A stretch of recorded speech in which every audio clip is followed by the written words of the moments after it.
Good evening, everybody. Everybody, I see a lot of faces that we've been at the last three, and appreciate you being here, taking another Thursday night to come hang out with us and hopefully learn something and help put the word out to the community. I wish we had more of a turnout.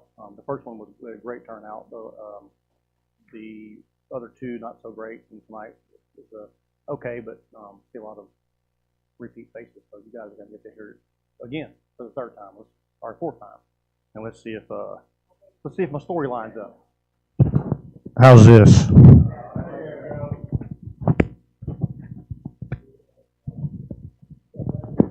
Hey, Dick, come up there and hold this for me while I talk.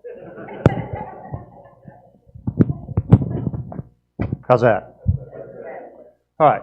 I appreciate everybody being here, even the ones that have come back. And I'm getting phone calls and running into folks that are telling me that the people that have come to these are out in the community talking about it, and I appreciate that. I can't do it all by myself. These guys can't do it by themselves. So we've got to get the word out to the community as to what's correct, what's not correct, and let's debunk some of these myths and conspiracy theories that are flying around here like a bunch of locusts. So let's just jump right into it. Go ahead. Economic and demographic snapshot. Our population is around 2,400. Median age 48 years old, and little over a quarter of our population is 65 and older. Median household income at 103,500. Median in Texas is 78.7. Homeownership, 88.5%. The state average is 62.6%, and we're gonna revisit that number here in a little bit. That 88.5% homeownership here in the village. Median home price is $473,000 according to the December 2024 report. Next one. Salado accolades and recognition. Recently, there's been a thing posted on, and again, I'm gonna reference social media about how come Salado is never selected for any of these, best communities to live in. Right here. Best places to live in Texas overall, grade A, public schools A, housing B, cost of living B, crime and safety B+, and that's from Niche, which is I had to ask Gina what that was, and it's I guess it's all over the country, and they kind of rank it for different cities across the country. Ranked number 2 in the top 10 historic towns in Texas. 2024 healthiest places to live in Bell County. Most diverse places to live in Bell County, and ranked number 6 welcoming towns to retire in Texas. Featured in Texas Monthly, Texas Highways, and Tour Texas, and national recognition recently. We had that gentleman that was on The Voice that got up there and very proudly said he was from Salado, and Salado supported him, and he wanted to support them. So we had that. We had I think it's the high school cheerleaders or the dance team or something that went to the Macy's Thanksgiving Day Parade. We're glad to see them in that. And Yellowstone, you got Bloomer trailers right up the road here. Every time you saw Bloomer's trailer rolling through the frame of the screen, Salado, Texas was represented. So there's some good things out there. Let's go ahead. City personnel. You hear all the talk about, well, it's just you guys are staffed too heavy. It only takes one person or two people to do what services we provide in the village. Not true at all. So our village administrator, Mr. Manny De La Rosa, we got Ms. Teresa Spinks as the city secretary and municipal court clerk. She's a full-time employee. The director of administrative services, Ms. Gina Pence, also full-time. Chief of police, Alan Fields in the back there. 7 full-time police officers. Tourism and marketing is Ms. Deanna Whitson, who's also here. Public Works, Israel Lopez and Lance Hornbeck. Letitia Gauna is our permit municipal court clerk, and then we have Jennifer Phelps, Vonda Stevens as our part-time office staff, our seasonal office staff, and then our part-time tourism is Miss Melanie Lane. And I believe we've started again on the weekends at the visitor center. It came out that, well, you guys are not, the visitor center is not open on weekends, but we already had those conversations and decided to go back to doing it again April 1st. Is that when it started? So moot point, we got it done. Our everybody on that list up there, they fill a very critical role in the things that happen in this building, and without And we'll take the public works staff out of there, PD, they're doing their own thing. Tourism, they're kind of doing their own thing. But the rest of those folks, 1, 2, 3, 4, 5, no, 4, 5. Everything that comes through this building goes through those. And a lot of them they're cross-trained and their willingness to step into other people's shoes if they're not there or if they're sick or whatever the case may be. They're all working together. It's a different attitude, it's a different tone, it's a different temperature when you walk in this building compared to 2 years ago. If 2 years ago you walk in, they put their head down and wouldn't speak to you and direct you back here to the back office, to the village administrator's office. And we don't have that anymore. You come in, they greet you, they're pleasant to work with, they answer your questions, they don't have to say, hang on, let me go back here and get the village administrator and let him answer that question. They're answering the questions and they're human. There's a human element to everything that we do, and humans make mistakes, and when they make mistakes, he takes care of it. Gina takes care of it, and they point them in the right direction and teach them, you know, what it was that they messed up on, and then we'll correct it and move forward. So everybody on there plays a very critical role, and we can justify every name on that board up there. A couple of updates. The investigation on the village's finances. An investigation. I did investigations for, I think, 15, 20 years between working for the Department of Defense and then with a private company with Saks. These things don't happen overnight. And, you know, you watch TV, you're watching Blue Bloods, or you're watching NCIS, or, you know, all these things. And in a 30-minute window of time on this TV series, you get somebody who gets murdered. They go to the scene, collect everything, run. DNA comes back in a day as to who the killer was, that they identified it underneath their nails, and they get an indictment, warrant served, prosecution, jail time, and they're in prison all in 30 minutes wrapped up in a nice little bow. It does not happen that way. And these kind of things take time, and that's really all I can say about it. Contrary to all the conspiracy theories out there, nobody's sweeping anything under the rug. Everything is being looked at and is being scrutinized with some very good eyes. That's all I can say about it. General election on May 3rd, 2025 for 3 alderman seats. We got Mayor Pro Tem Bell is leaving, Alderman Graham is leaving, and then my vacant, the seat that was left vacant whenever I was elected mayor.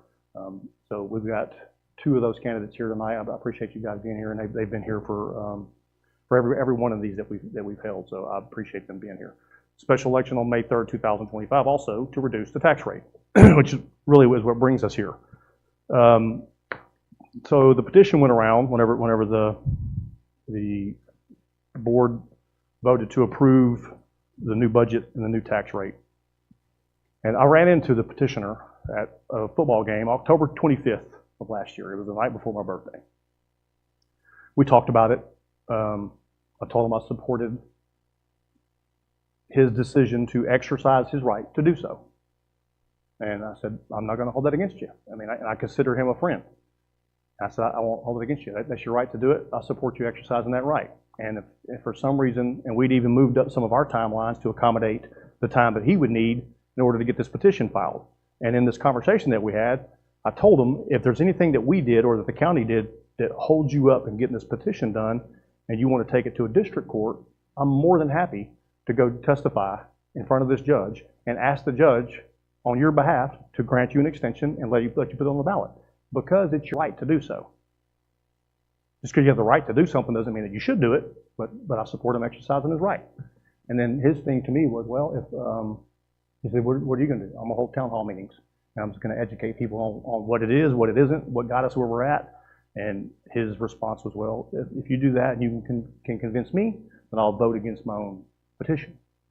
But we're finding, and there's some folks in this room that have confirmed that when these petitions were passed, you got 122 signatures. Is that correct? 122? Give or take? On individual sheets of paper. It's not like it was one sheet of paper with 122 signatures on it. 122 individual sheets of paper with signatures. And there are folks in this room that have confirmed that the petition was passed out and went up and said, hey, you want to sign this petition? What's it for? To reduce the tax rate? Who's not going to sign that? With no other explanation, to reduce the tax rate. And now it's on the ballot, and the way that it's worded on the ballot is the proposition to reduce the tax rate from 48 cents to 36 point whatever cents, for or against. And that wording, the way that it's worded, who would not want to vote for that, to have your taxes reduced? I think it was just the whole situation, I believe, was a little irresponsible in the way that it was presented, and it's going to. So that's why we're here, is to have these conversations about what got us here to begin with, and what is our plan, mine and the board's plan, and Manny, to move forward and get us our path forward, where we need to be, and where we're at now, to make sure that these things don't happen again. And there are some very strict controls in place to ensure that this does not happen again. We'll go through some of these development agreements that we're all aware of. Sanctuary development agreement, 45-year agreement, original one signed November of 2015, and then updated again with an amendment in November of 2022. So we get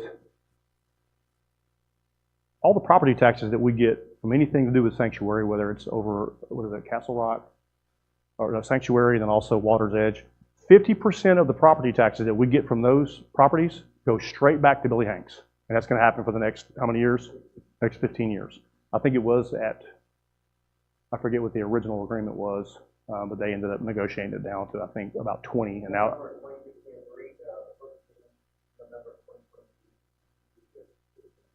yeah. So for the next 15 years, half of the property taxes that we get off of any of those sales of property for Water's Edge, Sanctuary, goes right back to the Hanks family. Also, 50% of the hotel occupancy tax funds collected for a period of 15 years from the opening date of each venue. From the opening date. So that's, I mean, we don't even know when they're going to get started on all that stuff. How many years do we have to provide sewer for whatever is built there, including wildfire? There's nothing on wildfire right now. I'll get to that here in a little bit. Let me get through this and keep my train of thought here.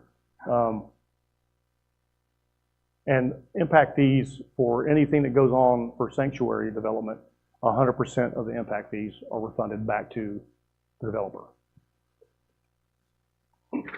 Eagle Heights Development Agreement. Eagle Heights, which is over here behind SEPCO on West Village Road. Original agreement signed November 2020. Agreement runs with the land as a covenant for 5 years. We just found that out when D.R. Horton came in. They purchased that land from Carruthers. So they waived $592,900 in parkland development fees and another $540,960 in wastewater impact fees for that development, which a lot of those homes over there right now still sit vacant. They're still for sale, and I think they're still building some homes over there, but it's going to take us a while to recoup $1.1 million in fees that were waived. And that was kind of a talking point during the last campaign for mayor was, and I brought this up, and the statement was, well, you said that the mayor doesn't have the authority to do any of this. And I said, you're right, the aldermen do, and you weren't the mayor at the time, you were an alderman. And not only did you vote to approve it, you seconded the motion. So that was really a turning point in the whole thing, because I came to win, and I did my due diligence, I did my research, and this should not have happened. Now they've sold that property and they're going to build a 30,000 square foot office building on that property over there, and they're not having to pay any impact fees because it went with that land, not with the owner. Again, sir? It's 100% of the fees, or there's some amount of it. I would imagine with the wastewater impact, that $540,000, that's probably the impact fees, all the impact fees for the wastewater. We'll have to wait until that contract ends before we start getting the impact. That's coming in 5 years, 6 years, yeah. Automatic. Yeah. 6 years. So November of 2026. So we're looking forward to that date, but I think they were expecting to build the 8 taxes built out. yeah. So, but to answer your question, I don't know if it's, but that's a lot of money, and I don't know how many people gotta be connected to the sewer over there to recoup $540,000. That's a lot of money. Okay, let's commercial development also benefits the waivers of fees. Sidewalks were waived over there as part of that development agreement. D.R. Horton was nice enough to agree to put in sidewalks over there. They didn't have to, but they said we will do that. So it'll be tied in with what we're doing over there with Salado ISD. We're going to put sidewalks all along Williams Road, and it'll end up tying into there and kind of make that corner right there on West Village Road. When you start waiving impact fees for developers, there's a lot of things that can happen. It's strain on infrastructure in the way that you pay to repair roads and that sort of thing. And everybody's talking about the roads and the potholes, and I'm fully aware of that. The board's fully aware of that. We know that these are things that needs to be done. I drive them every day. Intentionally, I get out first thing in the morning, go grab a cup of coffee, and I drive around and look and just see what happened overnight, just to kind of get a feel for what's going on. Waiving those sort of impact fees, it puts the burden on the remaining citizens and people who have been here for a while, and forces them to have to step up and pay for the things that these other people are enjoying at no cost to them, and it doesn't affect them. Reduced public services, inequitable development. Waiving fees for developers can lead to or new developments benefit from existing structure without contributing to the maintenance or expansion. So if these new developments coming in, or these developments that are there, that these impact fees were waived, we own the roads, we've accepted them in, they've been conveyed to us, and then now we're going to have to pay to fix them. And the money that would have gone towards that is the money that we could have used for getting those roads fixed over time in the next, 15 or 20 years, whenever it needs it. But we've had issues over there with the wastewater, with with some sewer lines over there, and some issues that somebody had to pay for, and it went back and forth as to who owned it and that sort of thing, and we finally got to the bottom of it. Long-term financial, we're looking at it. We're looking at the long-term effects of doing things like this, and doing things like the sanctuary agreement, and doing things like some other issues that we're going to discuss here in a few minutes. It negatively impacts everybody else in the community, while the folks that are coming here and moving into these new communities are just kind of reaping the benefits of being here in Salado. And Salado is a great place to live, and we were paying these developers to come here. We're not doing that anymore, and I'll talk more about that here in a minute also. The current tax rate that this board adopted for this current fiscal year is at 48.6 per $100 of valuation. The voter approved tax rate is 36.12, and that's what the proposition on the ballot is to roll that back from 48 cents to 36 cents. And just going through this process, every 1 cent of tax revenue equates to about $38,000. So with that, at the tax rate at 48.6, if you have a property that's valued is appraised at $500,000, that's approximately an additional $52 a month, which two people can't go to Johnny's and have dinner for $52. So $52 a month, and we all in this room pay for it. Does everybody have internet? Anybody who does have internet here in Salado, we pay more for internet every month than $52 and depending on what provider you have, most of the time it doesn't even work, or it's slow, or there's been some kind of issue with it. But we put it on auto pay and don't even think about it. But $52 a month extra on your tax rate, not forever. Everybody says, well, yeah, you see all this stuff on social media.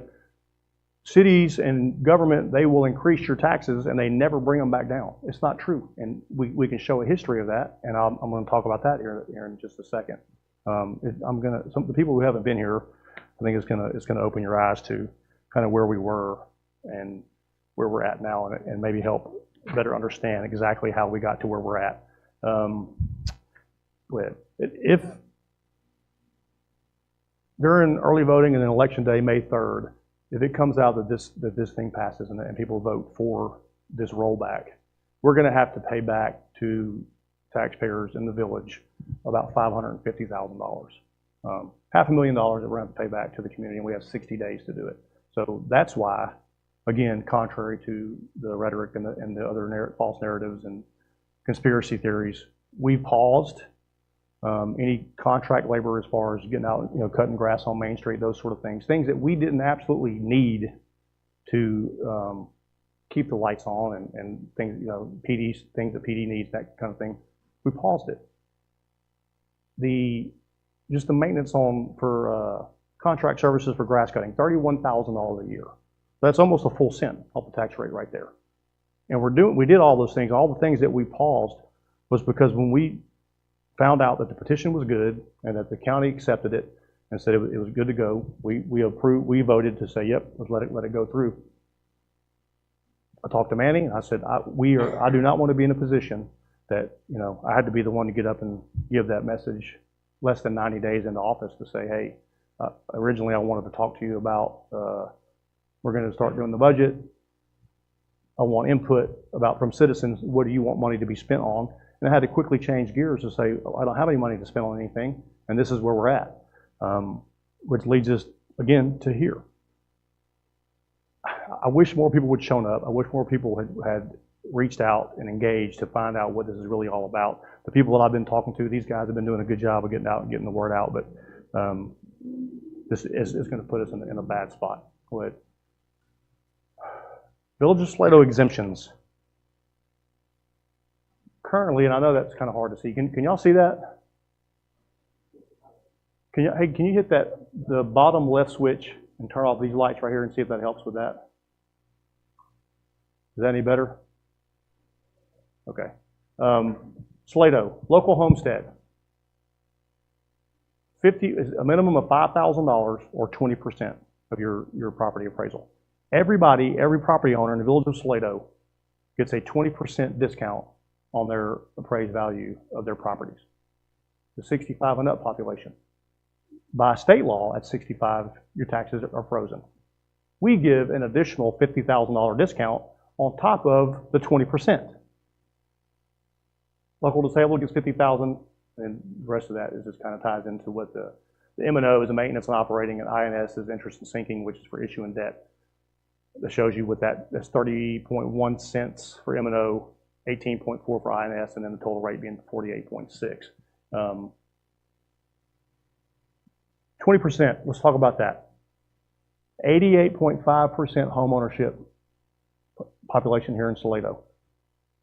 We're the only other community aside from Temple, and I don't have that one in front of me. Little River Academy and Temple. Little River gets 5%, Temple gives 20%, or $5,000 minimum for both of those. Nobody else is doing that. Tim Fleischer sat up here, I think the last Board of Alderman meeting, or might have been the last town hall meeting, and he's been doing a lot of research on this, and he said, you know, we give triple the amount of exemptions than any other municipality around us. And it makes you wonder why'd they do that? What happened? So Manny started digging into it, Gina dug into it, and they called me and said, hey, we found it. And it was, I was actually kind of shocked at the way that it went down. So September 18th, 2008, ordinance number 2008.21, section 3 is what gives that $50,000 reduction for the 65 and up population and the 20% reduction across the board for everybody. Who wants to guess what the tax rate was in 2008? 4.9. So we'll call it 5 cents.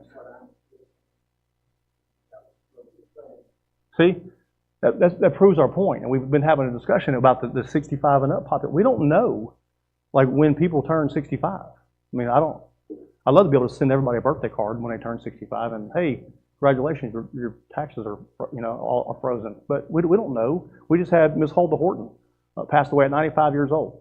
She turned 65 30 years ago before we were ever even incorporated, and there was no property tax. She wasn't paying village taxes. So at that point, I don't know how that works, but in my mind, I'm thinking she didn't pay.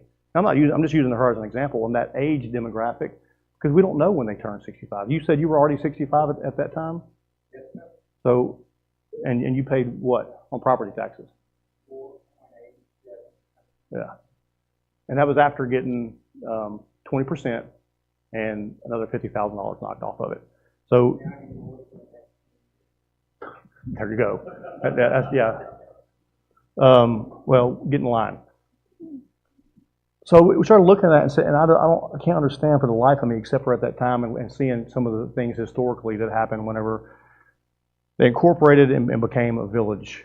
And I think there was no tax rate initially. They didn't want to pay property taxes, and nobody does. But you live in a community and you have roads and you have all these things that you need police and you need all these things.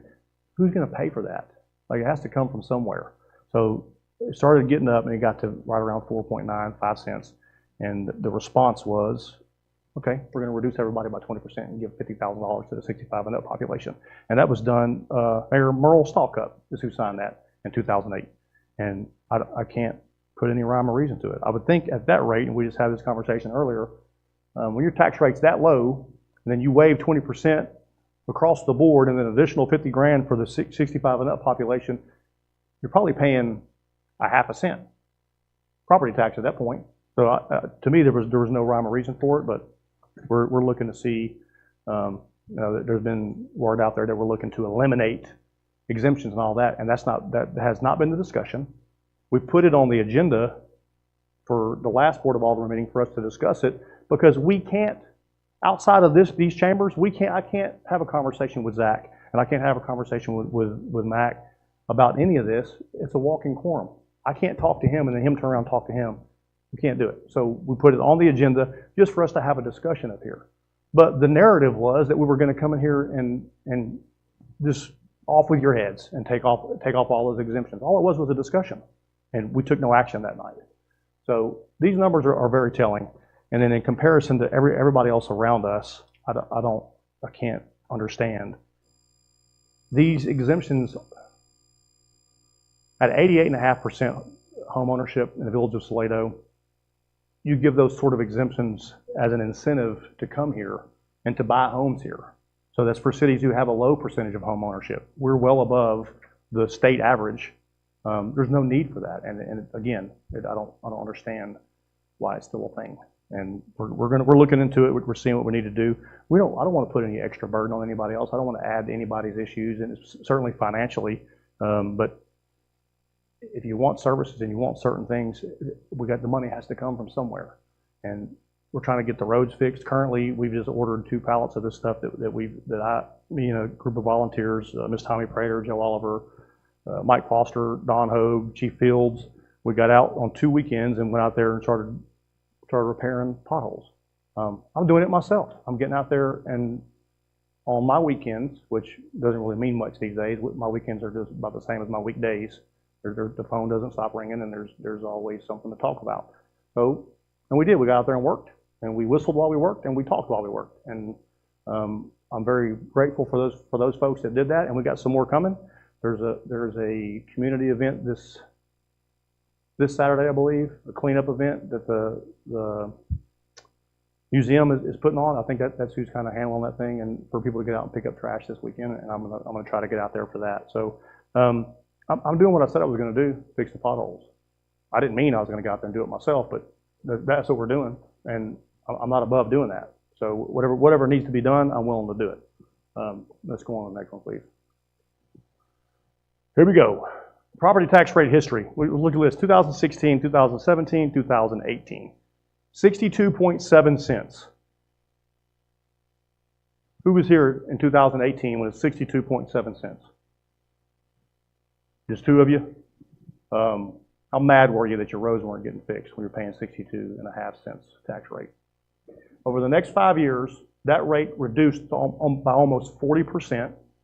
Look at the dates in there: 2020, 2021, 2019. That's COVID, right? So during that time frame, the cost of everything else is going up. And I'll use road maintenance for an example. The cost of road maintenance for materials, labor, all the things. If you got to get engineering, surveys, whatever you got to have, that went up 50%. The tax rate dropped almost 40% in the opposite direction, creating a 90% gap in the cost of what it is and how much money we have coming in. So we're gonna have to work harder to make up and try to bring that scale back down in order to do this. I don't understand how this happened, why this happened, other than the elected officials at the time said, we're gonna reduce the tax rate, and we're gonna do it. And why? Because we reduced your tax rate. Re-elect me. Yes, ma'am. Was worth half or less than half back in 2018. So you didn't really feel it at 0.6276. We had very low appraised houses or properties here. There were no new ones. Mm-hmm. It was, I spent a year looking for a place to buy here because there just wasn't anything. but that would be in the 90s. But in 2018, I guess we're a few being built, but not like now. And it just wasn't, didn't have the growth. It didn't have the higher appraised values of property at that time. So, you didn't notice it that much. Sure. But, and I get that, but that's not something that Salado did. Bell County did that. So as that went up and they start to reduce those, if you can't provide services at that, and then you reduce it by 40% over the next 5 years, it doesn't make any sense to do it that way.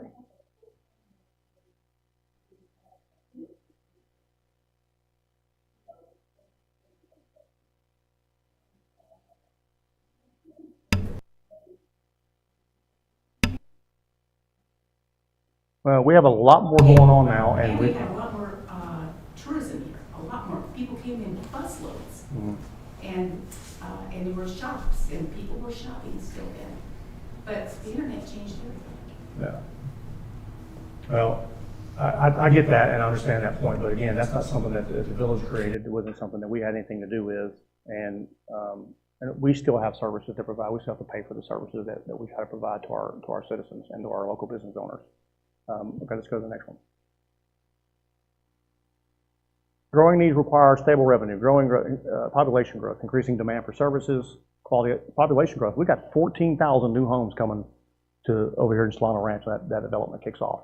That's going to be probably over in the next 10 years. There'll be another 14,000 homes down there. So do the math at 2.7 people per household. I think is the Census Bureau's numbers. But they're going to get water. No, they're going to get water. I'm not talking about Mustang Spring. I'm talking about Salado Ranch. Salado Ranch, they got the pockets to get water from the Gulf of Mexico if they want to. Quality of life, residents expect well-maintained parks and infrastructure. What? I'm sorry, Gulf of America. Business attraction, companies need reliable utilities and community investments.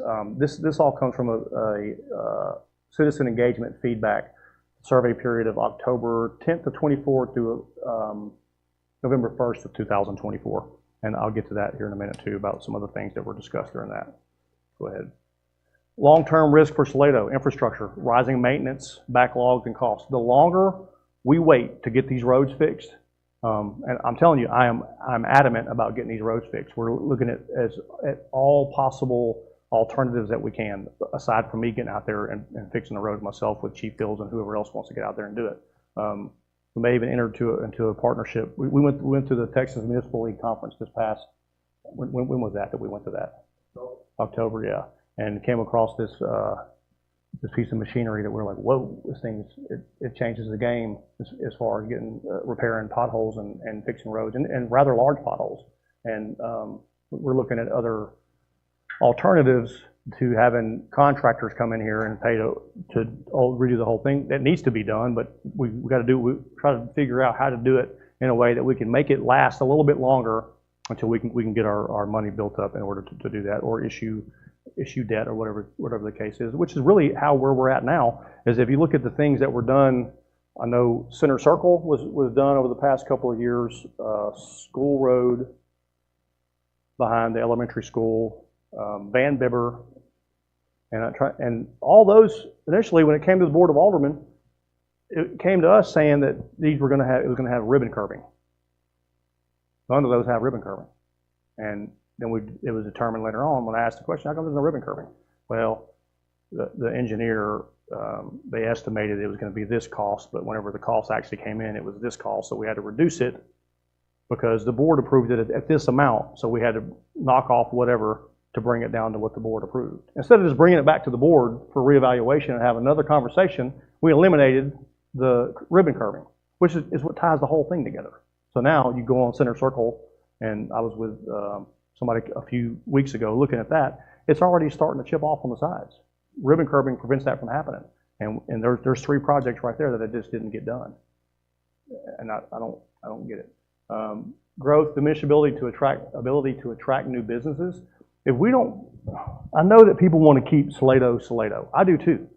And people talk about this hometown feel and the small town charm and all this. That has nothing to do with the buildings that are here. It has nothing to do with McDonald's being across the street. It has nothing to do with the size of their sign. It has to do with the people in this room and the people in the community and how we treat one another and how we treat visitors that come here to see us. Do we welcome them, or do we cuss them because they taken too long to find a parking spot? Because we don't have parking. So that's the difference. And if I was someone that was kind of researching, say, I want to go somewhere, I want to take a trip, and I come across Salado, I was like, let me go check it out on Facebook and see what's being said. The mess that's put out there on Facebook and the way that people talk to one another on social media, I think people have forgotten what it feels like to get punched in the mouth, is what it comes down to. People get real brave behind that keyboard, but they won't do it in public. And if I were to see the things and the way that people, a simple question, hey, does anybody know what time Benton's closes tonight? Oh, why don't you just Google it? In the time it took you to type that, you could have told them. I don't, just answer the question and be nice, be kind to one another. It has nothing to do with the buildings. It has nothing to do with the roads. It has nothing to do with any of that. It's how we treat one another. And then the businesses that we have here. Bring business in. We need it. We need the commercial growth to come in here. I'm not talking about bringing some industrial stuff in here. I'm thinking things that are going to bring. McDonald's is doing great. QT is doing great. We just brought in Holiday Inn Express up here back in December 30th of 24. That's an additional $30,000 in property tax revenue, and they're getting ready to do about a $2.5 million renovation over there, which is going to increase their property value, which in turn increases their property taxes to us. And we also get their sales tax, and we get their hotel occupancy tax. So it's all a great thing. We're moving in the right direction. We're doing the things, and recently we had the P&Z, I got folks in the P&Z saying this board does not listen to the Planning and Zoning Commission. They go against everything we recommend. That is a bold-faced lie. We have gone against the one thing that they recommended, and that was the West Side overlay. Everything else that P&Z has approved, and it came to us, we have voted right alongside with them. So let's get rid of that nonsense right now, because that's just not true, simply. And again, the chairman of the P&Z is who's putting that information out, and it's just not true. It's a lie. So just start treating one another better. Let's go to the next one, please. Here you go. Annexation of Holiday Inn. Holiday Inn extension of the sewer by developer. No cost to the village of Salado. They didn't ask for any fees to be waived. Manny went and had a conversation with them and said, hey, you want to come into the village? They've been trying for years to come into the village. And previous leadership wouldn't happen. For whatever reason, didn't do it. He has a conversation with them. You want to come into the village? Yep. But we want to tie into the sewer. Okay, we'll get you connected to the sewer, but you annex now. They didn't even blink. We did it a few weeks later. We had the deal done. Somebody else is going to come in there. They're going to run that sewer. They're going to pay their part of it, and they're not asking for anything to be waived. HOP microtransit transportation service launched in March, April this year. No cost to the village. Unfortunately, they had a meeting here today. Gina did with those folks, and as much as that's been pushed out, that information, it's $2 for a ride on that HOP to go to wherever they stop. $2. And they've had, I think they said one person since March that have utilized that service. And it's way underutilized, so they're trying to figure out how are they going to boost those numbers, or they're going to have to kill the program and not come out here. It's not cost effective for them. We joined the regional partnerships in the Central Texas Water Alliance to help secure water rights for our future. And we now have representation on the SITCOG Executive Committee, the Killeen K-Tempo, which is the Killeen Temple Metropolitan Planning Organization. That's the ones that earmarks money for capital improvement projects for roads and that sort of thing. And then the Bell County Public Health District. Let's go back to K-Tempo. I went and looked at it 3 years before I became a representative on the board for K-Tempo. In 3 years, we attended 5 meetings virtually. If you do it online, you don't even get a vote. We didn't have a seat at that table for 5 years. That's why no one was there asking for money on our behalf. I'm there now. I'm on the technical advisory committee, and I'm the representative for small and rural communities. SITCOG, Central Texas Council of Government, I'm on their executive committee. I'm on the Bell County Public Health District Board of Directors. As if I don't have enough going on as it is. But somebody has to do it. And we have a seat at those tables, and I don't miss those meetings. I go there because I stepped up. I said, I'll do it. And I'm honoring that commitment. We're having conversations. I firmly believe if we did not have a seat at that table with the projects that we've had to pause, I think we would have lost the funding for it. I really do believe that. But we were able to go in there and establish that relationship very, very early and very quickly and get us back on the right track. And it's opening some eyes over there, and they're starting to see it. It's a new management style, it's a new leadership style as to what we had 2 years ago, as to what we have today. And I'm not saying it about me. I'm talking about this board. I'm talking about Manny. I'm talking about Gina and the rest of the folks in this building. So off to them. I happen to be the pretty face that gets to get up here and talk about this, but I can't do what I do without these guys. I can't do what I do without Manny. I can't, or Gina, or Deanna, any of our staff. And I tell them that every time I walk in this building. I can walk through this door and circumvent all this over here. Intentionally, I'll walk to that front door to speak to the ladies in the office. Because in the past, they didn't have that. And they wouldn't speak because they weren't allowed to. They were forbidden to speak to the elected officials. And forbidden to even sit through town hall meetings or to attend Board of Alderman meetings. I wouldn't want to work for a company that I can't attend the meetings for these kind of things, and they were forbidden from doing it. Let's go on to the next one. Oh, that's it. All right, thank you all for coming out. I'm just kidding. Questions? Anybody have any questions? I'm sure there's some things that I forgot that I'll hopefully remember here in a few minutes, but yes, sir. Do we have a microphone that we can pass around to let people? I talked to talk without that. No, because they're not going to be able to hear it on YouTube. Let's just use one of these.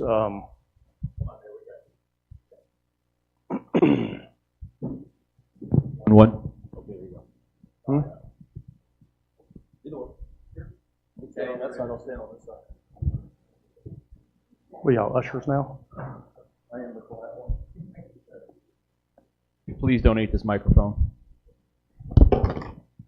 If we could, let's circle back a little bit to the second item you covered in the agenda of the investigation, ongoing investigation. How long has it been since that very contentious, heated meeting happened here when the first investigation was announced? How long has it been since from that day to this day? That had to have been July, I believe. June or July.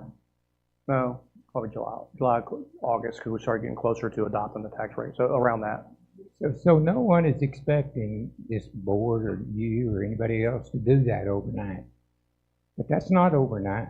It's 6, 3, that's 9 months. Okay, we're lucky if in 6 or 9 years, this thing goes to court, honestly. I'm not saying that this won't be wrapped up by then, but you look at the things that are in the court systems now, it gets tied up and it takes time to do that. So we could, in a month, make 5 arrests. It don't mean that that's the end of that. You could arrest 5 people from what you found I never out. said that. You said That's not what I said. I'm using arrests. hypothetically. I'm not done with my sentence. We can arrest 5 people. Okay, that's just an arrest. That's just a charge. It's an allegation. Yeah. It doesn't mean anything until that judge hits that gavel and tells them guilty. That could take years because it goes through the process and it reset and discovery. It's a crazy process. If it could take 9 years, why do it? I didn't say it could. I mean, it can, but it's not going to take 9 years. It can. I mean, I don't. Anything could happen. This ceiling fan could fall right now. I don't have any control over that. It wasn't passed in a meeting for that to happen. Yeah. So I'd like to know what progress has gone on that investigation has produced, and is it still an ongoing investigation? There's a 100% active investigation. It's in the hands of the State Attorney General's office today. And do you hear from them on it? Yes, You do, but Yeah. you can't share it with the public. cannot. Because guess who else is part of the public? The people who are being investigated. So this is poker, Daryl. Okay, well, it just seems odd to me that that was the most important thing in the world 9 months ago. Now it seems to be way on the back burner. It's not on the back burner. Okay. It's a conversation that's had every day in this building. Okay. Manny? Well, you have no way of knowing. Okay, that's fine. And your taxes are not frozen, they're capped. And there's a difference. They can't go up over that cap level, but they can go down when there's a. Okay. But they're frozen that they're not going to go up anymore. They're frozen where they can't go up, but they're not frozen at that level. They can go down, when the tax situation occurs, they can go back up, but not past the cap level. Right. You know? And your valuation doesn't have anything to do with that. Your amount is frozen, not your appraisal. Sure. I'm positive. Was there a question there somewhere? I'm positive. I've had 100 conversations on that, and I've heard the tax man tell me, your amount is frozen. That's the only way, not your evaluation. Yeah, I'm not debating that at all. I agree with you. Yes, I'm absolutely sure. I agree with you. Thank you. Thank you.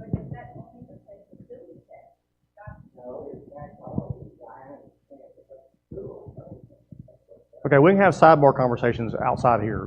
We only got 15 more minutes on this, so let's give everybody an opportunity to ask questions that want to ask questions. But you have a tax rate that is proposed, the original tax rate that you're looking at, right? 46, is that right? No, the tax rate that we adopted is 48.6 cents. 48.6, right? Yeah. And the other one, The proposition is to roll it back to the voter approval tax rate of 36.1 cents. is there a medium, or are you only dealing with two numbers? That's it? Because You can't go- we adopted one, and we said 48.6. Yeah. The petition was to roll it back to the voter approved. So you can't come into the middle of that.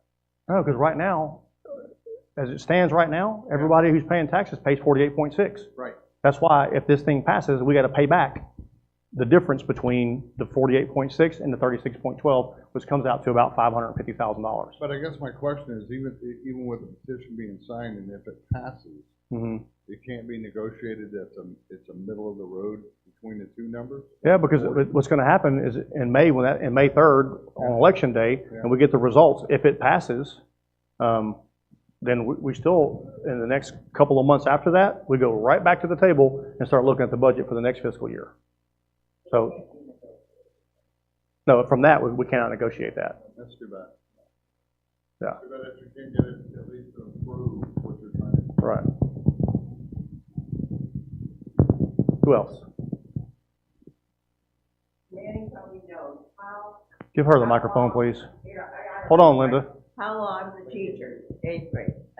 How long do we have to provide sewer for all of the sanctuary development, all the apartments, and whatever may be built on Wildfire? How long do we have to provide sewage? Forever. No. Yes, forever. You have to provide sewer to them. They annex. The contract has an amount of time. Our question was, how long do we have to provide sewer to those developments? All right, is that your question? Yeah. Forever. Is there ever a date when we no longer have to worry about paying,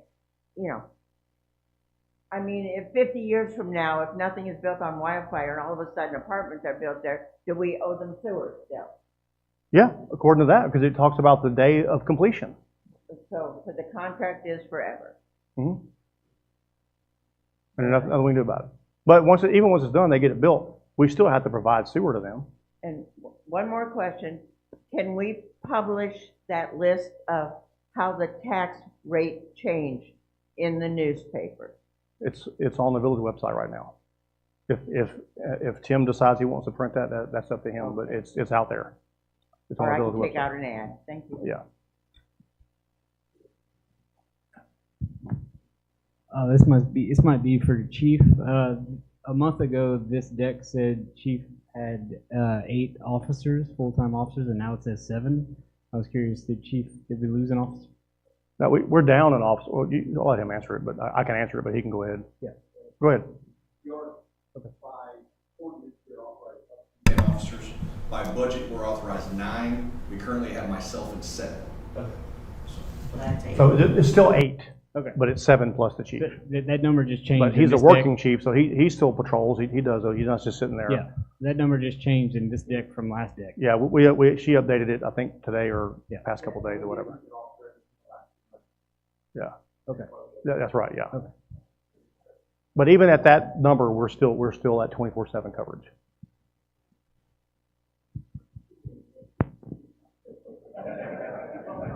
So sometimes, yes. Yes, my question is, do we know right now how many paying customers we have on our one and only sewage system, and how many potential customers might we be obtaining because we are going after folks that should have connected originally but never did, or connected and never paid. Where are we at on that? I heard we were in the black now with the sewer bill, but how many do we actually have users? I don't have that number off the top of my head. I do know that Paying customers. on the ones that, and we're finding out almost, weekly, I'll say. I won't say daily, but we find another property that's connected to the sewer that we didn't know about. And we're going after them. And have not been paying. But we're doing whatever's allowed by state law, and trying to recoup some of that money. And they can argue it all day long. I mean, it's really not an argument. Who's next?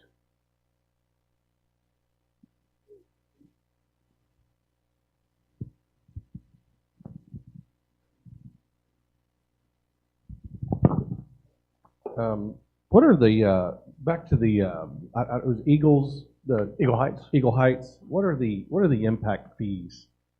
What are the costs per lot or per home that we're talking about? It's all for the impact fees? Yes. It depends on square footage of the house and how many LUEs No, or. not residential. It's about $5,200. Commercial is based on square footage. So think of bushes across the highway. Their impact fees, $40,000. So much smaller than the D.H. Horton building. Sure. Right? Yeah. And you don't know. So the D.R. Horton building's on a 10-acre site. So 40,000 these square feet. were numbers that they somehow calculated that number. It wasn't all based on, because it's a mixed-use development. You've got commercial and residential. Your impact fees were like $3,700 at one time. They were increased to $5,200. That's residential.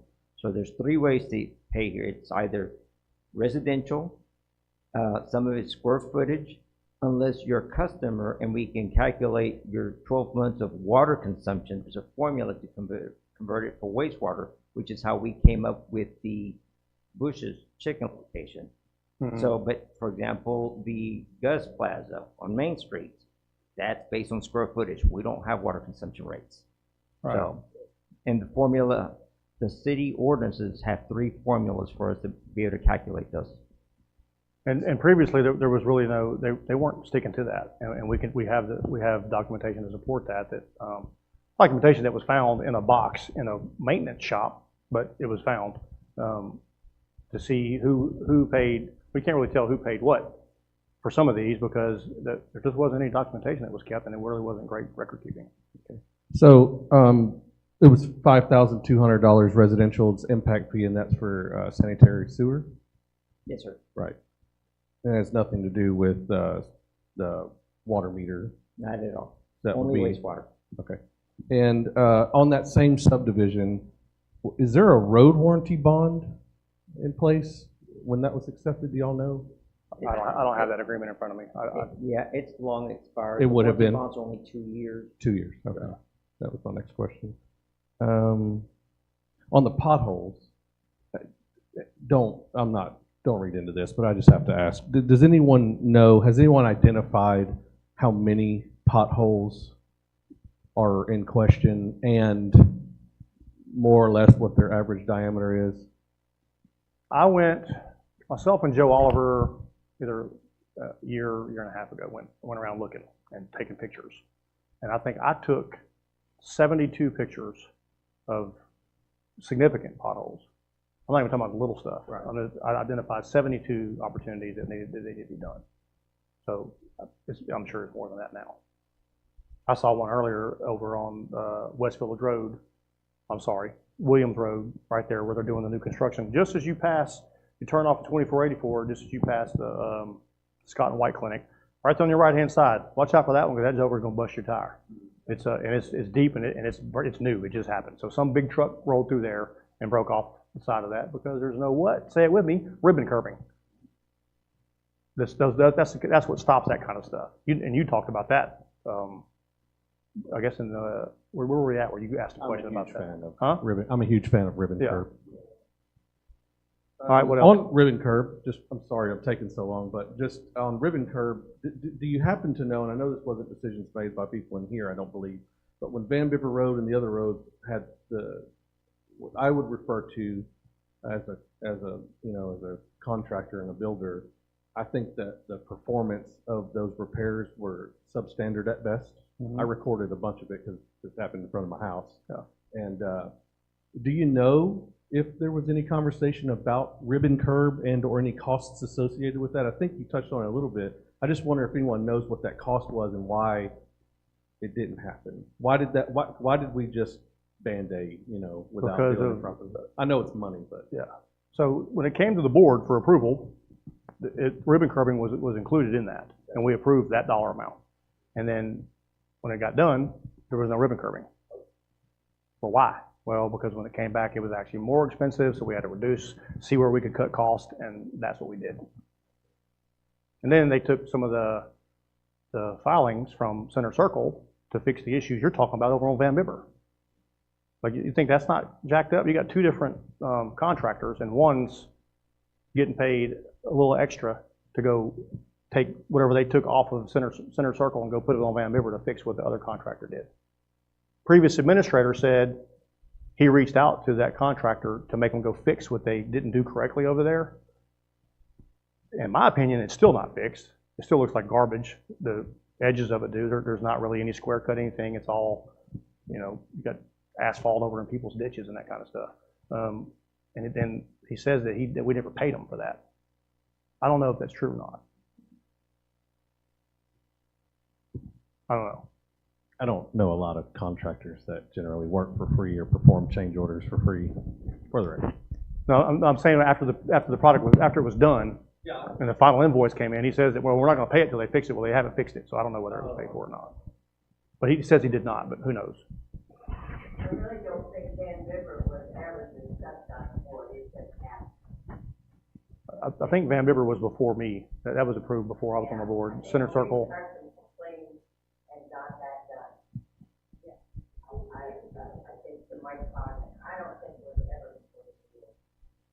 Just like that under thing on Mill Creek going down to the creek, that thing under where the water rose. We were out crossing that road for all 2 months of the summer, $100,000. That was never discussed publicly. It just began to happen. Just to clarify your explanation on the deletion of the ribbon curves, the board approved the construction budget with the ribbon curve. Then the bids came in and they were too high, so somebody unilaterally made the decision to delete the ribbon curve? Or Yes. did the board approve? To my recollection, it never came to the board for approval to eliminate the ribbon curbing. That's problematic.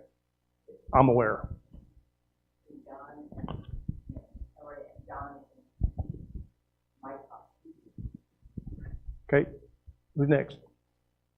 Mr. Darrell Street? Hang on, he's got a microphone for you.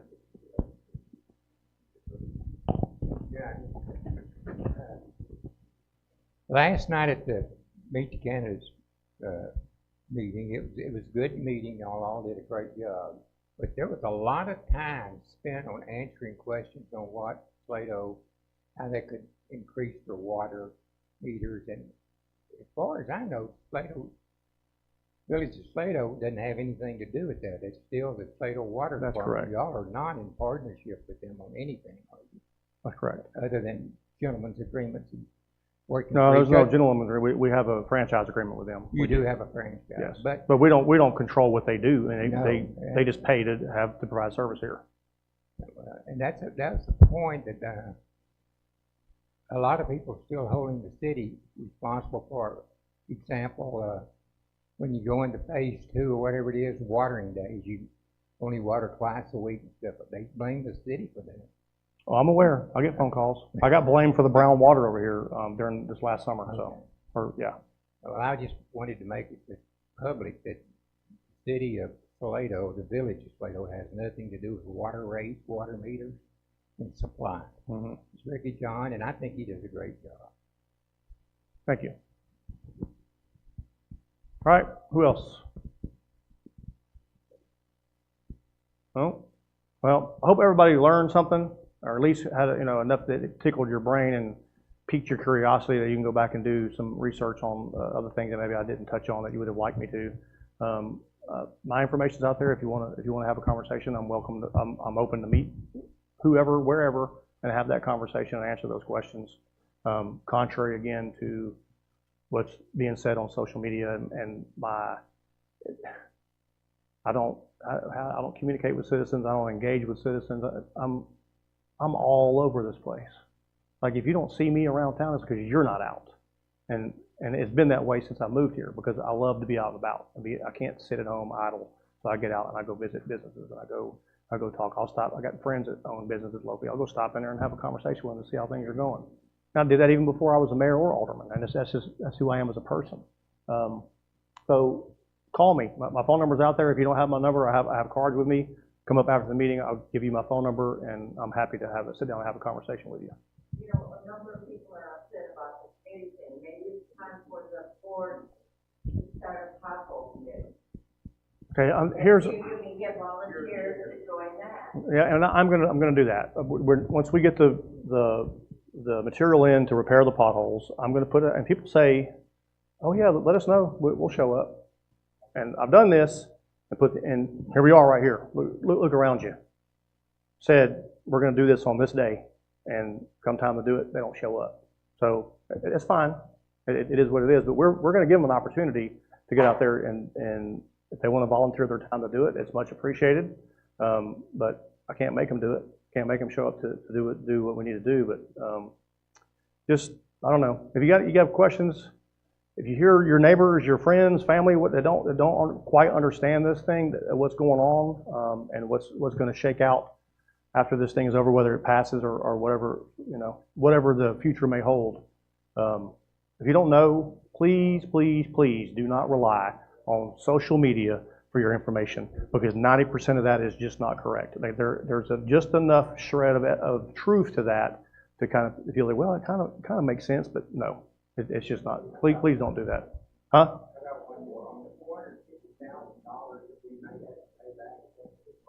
$550. No, we'll cut you a check. Who else?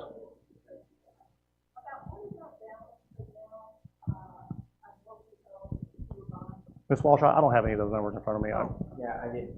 Okay. I don't remember.